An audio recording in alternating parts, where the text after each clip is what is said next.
Hello, I'm Matt Ryan, and my paper is Wholesome Meats and Wanton Sauce, the Double Discourse of John Harington's Epigrams. I just want to say thanks so much for having me as part of the conference. I really hope that you guys can put it on in the way you want to, especially with things as they are at the moment. I hope you don't have to change your plans too much. It's a real shame that I can't be there, but it would be doubly awful if no one could. So I really hope you get to throw the bash you wanted to, because it looks like such a wonderful conference. So well done for putting it together. My paper will focus on the Elizabethan courtier John Harington, and my plan is to explore how the ambivalence at the centre of his epigrams can tell us much about the control of language and outward show that was so central to courtly conduct at the end of the 16th century. It's an embryonic idea at the moment, really. It may, hopefully, find its way into a conference, a journal paper, but this is also my first conference paper. So if there is any feedback at all on this little pre-record or from the real thing in January, I'd really appreciate it. I'm just going to turn on my little timer and I'll begin now. So early critical approaches to John Harington's work tend to view him as an eccentric footnote in Elizabethan critical history. This view largely depends on evidence drawn from autobiographical digressions in Harington's work, alongside around 90 excellent letters that we have, all of which paint him as a breezily gregarious wag, too fond of jests, sports, and frolics to be taken seriously at court, or it seems in discussions of 16th century literature. Taking his own self-deprecation at face value, these approaches ignore the possibility that Harington's writings might form a part of an elaborate performance of sprezzatura. So he deliberately crafts this courtier clown persona in order to distract from the often dangerous socio-political commentary that lies at the heart of his work. If you view him this way, though, a new image of Harington starts to emerge, not one of a failed politician and baldy versifier, but a wily operator, able to master the subtle advance and retreat of statesmanship, all the while presenting himself as a bit of a bumbling fool, but actually being able to move the levers of power behind the curtain, as it were, which sounds sort of uncomfortably familiar to some of our modern politicians, perhaps. From this angle, Harington's peripheral position at court is transformed into a hard-won vantage point of security, in which he is allowed access to the movers and shakers of Elizabethan state, while also preserving and protecting the prospects of himself, his family, and he's able to preserve and protect also the secret drift of mine intent, as he calls it in his epigrams. So his epigrams represent the pinnacle of this poetical and political brinksmanship. Written between 1590 and 1600 at a time of extreme socio-political instability, they grow out of an atmosphere of increasing unrest at court. And using the epigram form, which is so often poised between light-hearted satire and playfulness, this provides Harington with the perfect textual environment for these experiments in doublespeak. Before we attempt to unpack any of those epigrams in detail, I want to begin by transporting us back 422 years to a field just outside Dundalk on the east coast of Ireland. So at his godmother the Queen's insistence, Harington was appointed to the Earl of Essex's ill-fated mission to Ireland in 1599. His letters to his wife, friends, and political allies from this period document the various failures and frustrations endured by the English forces. The most intriguing of these was addressed to John Carey, Justice of the Peace for Cambridge. Written a month after Essex had gone against his monarch's wishes and signed an uneasy truce with O'Neill, the Irish leader of the rebellion, Harington recounts how a newly minted knight himself, he travelled with Sir William Warren to discuss the terms of this treaty at O'Neill's camp north of the Pale. Tellingly, the letter itself refuses us access to these discussions, with Harington instead preferring to position himself as an onlooker. Thinking it unfit that he intrude himself on these negotiations, Harington describes how he fell into conversation with O'Neill's sons instead, reading to them from his translation of Orlando Furioso by Ariosto. In his letter to Carey, he recounts how O'Neill, overhearing his son's conversation with Harington, asked that he read aloud from the text. This section of the letter is worth citing in full. I gave them my English translation of Ariosto, and soon after showed it to the Earl, who called to see it openly and would needs hear some part of it read. I turned as it had been by chance, to the beginning of the 45th canto, which he seemed to like so well that he solemnly swore his boys should read all the book over to him. So much is learned, I think, in those parentheses there, those telling parentheses, about Harington's poetical, political approach. Choosing to draw Carey's attention to this moment of performative nonchalance, Harington gleefully lays bare his strategy of superficial spontaneity here, knowingly open about the deliberate act of dissimulation he refers to here. He implies that Carey, a man with a substantial network of court connections himself, will be well aware of the rules of political gamesmanship uncovered. What is more crucial, I think, at least for here, is how tightly Harington controls the meaning of the gesture of this performance through manipulation of context.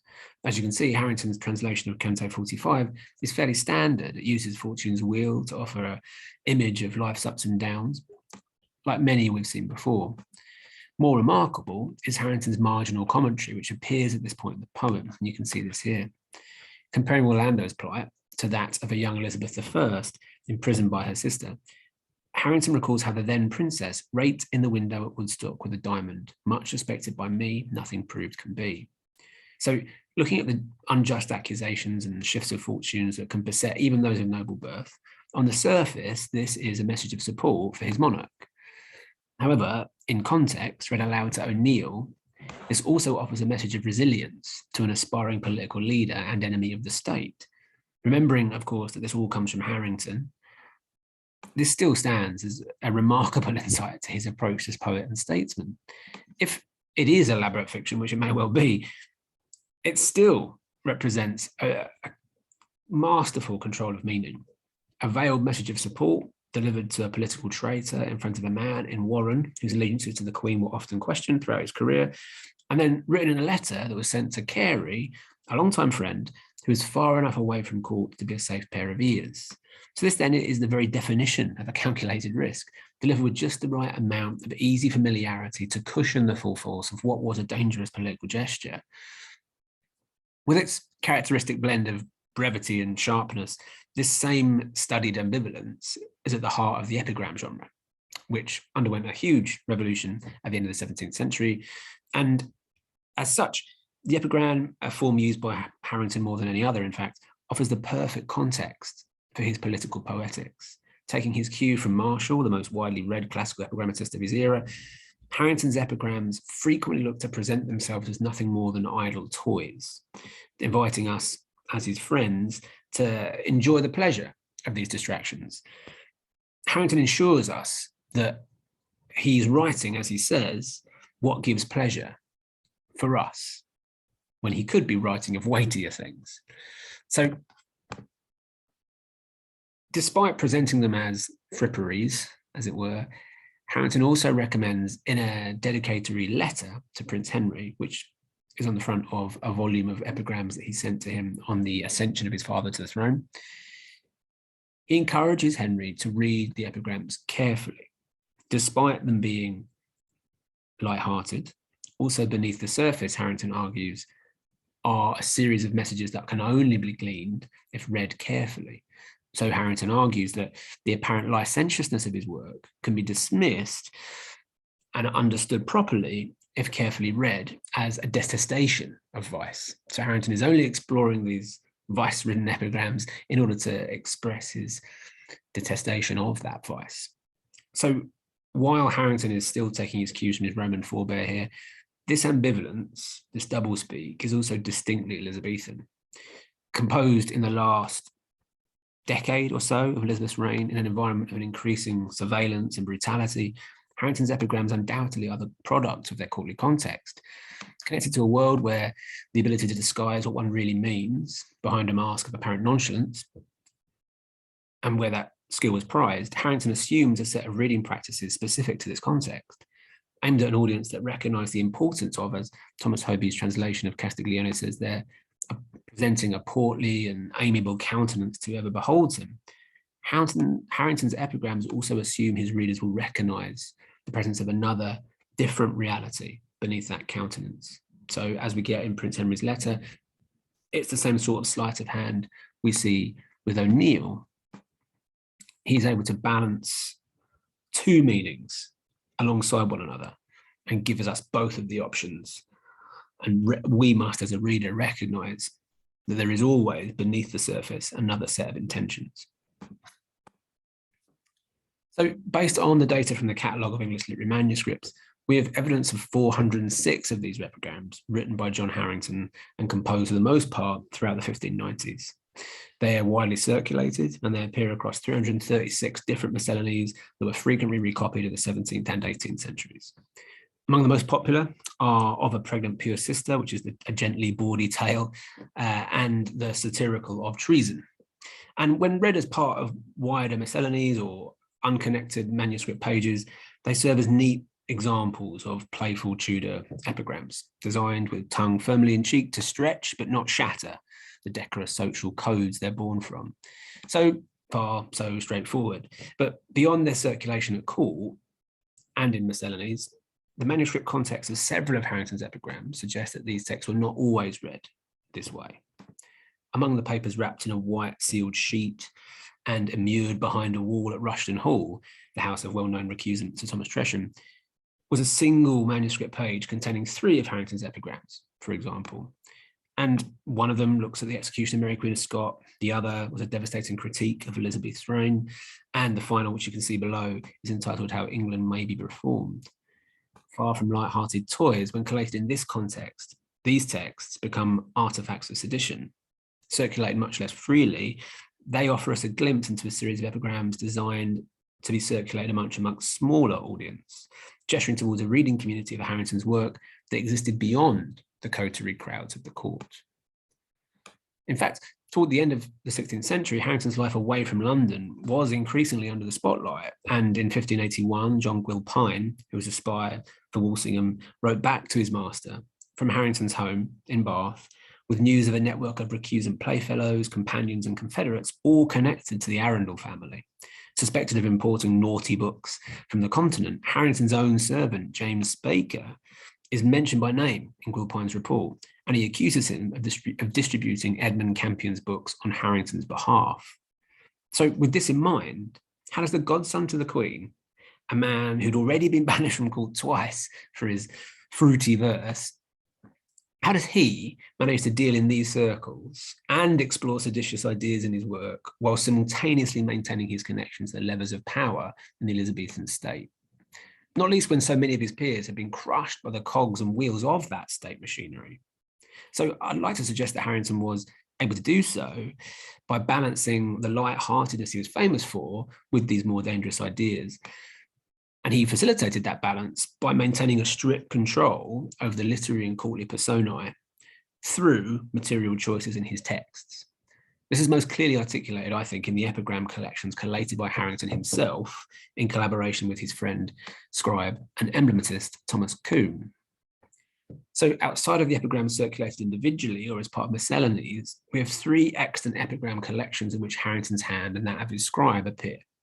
2 exist as presentation manuscripts. The first, on the screen now, is held in Cambridge University Library, and it's addressed and dedicated to his wife and mother-in-law. Lavishly customized, the gilt-edged title page has been hand-colored, you have to trust me on that, and the text is throughout framed by lines ruled in red ink. It's bound in brown calf, again, go with me. The boards bear the name of the book's intended recipients, Mary Harington on the lower and Jane Rogers on the upper board. While the theological and political epigrams are largely absent from this collection, Harington's dedicatory letter still gestures toward the keen sense of authorial control, urging his mother-in-law to lay up this book safe in your chest, as I durst never show the contents to anyone but you two. The second manuscript collection, now at the Folger, is dedicated to Prince Henry, as we've already mentioned. Elaborately illustrated by Combe, the manuscript leans heavily on those epigrams that are critical of the Elizabethan state and stands as a carefully crafted statement of support for the new monarch, appealing, in the most part, to his sympathies for the old faith. This is particularly stark in the epigram you can see on the screen, which is from Book 4, and it's poem 10. Inverting the familiar merry jest of a father's advice to his wayward son, Harrington's son figure is asked to decide which church is safest for his father's soul.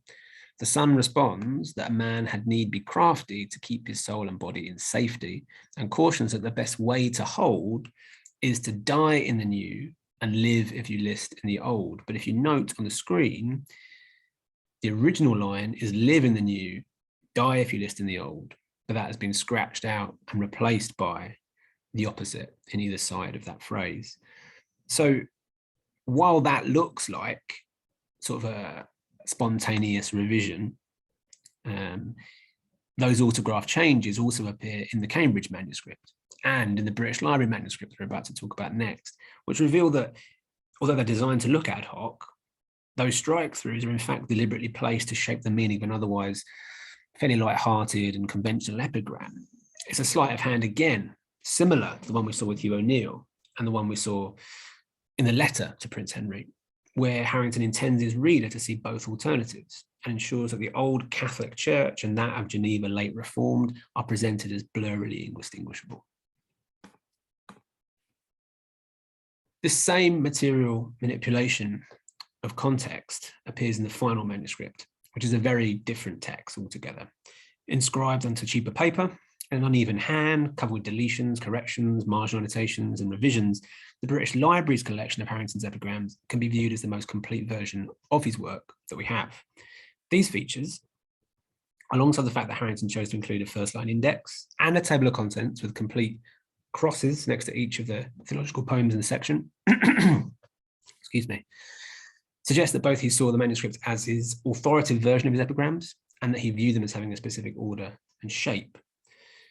And you can see the deletions on the screen there, as well as on the right, the table of contents with a little cross next to every religious poem. You can see some of the changes in the top image I've got there.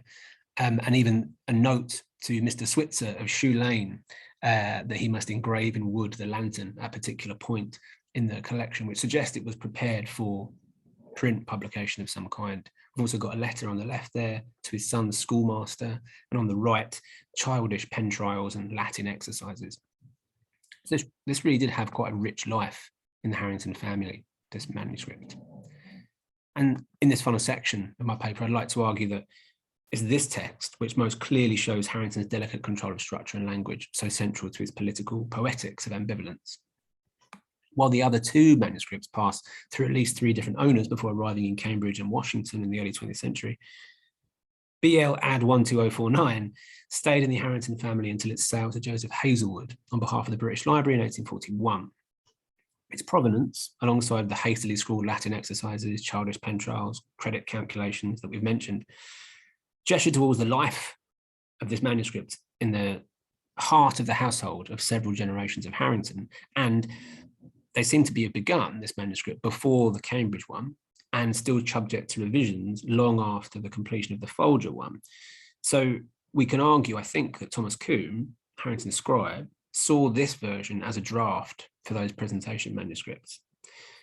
And this material evidence seems to suggest that Harington himself only intended this manuscript to be read by a very small audience of friends and family, indicating the close control he exerted over its contents. In asking why that might be, we should first look at the difference between the structure of this manuscript and the other two. Made plain in the autograph crosses we've mentioned against every 10th poem in the table of contents, the British Library manuscript is anchored by an intricate decennial pattern of poems which address theological issues. And each of those poems rely on a subversive logic of verbal association that you can only get when you read them in the sequence they're intended. And you can see the same subtle effects of sequential placement elsewhere in the collection. So this is in book 3, and it's called the Headless Woman sequence.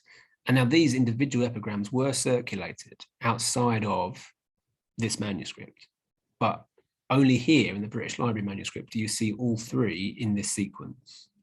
And my argument here is that when you see them in this way, you are revealed, what is revealed to you is the seditious quality of these texts.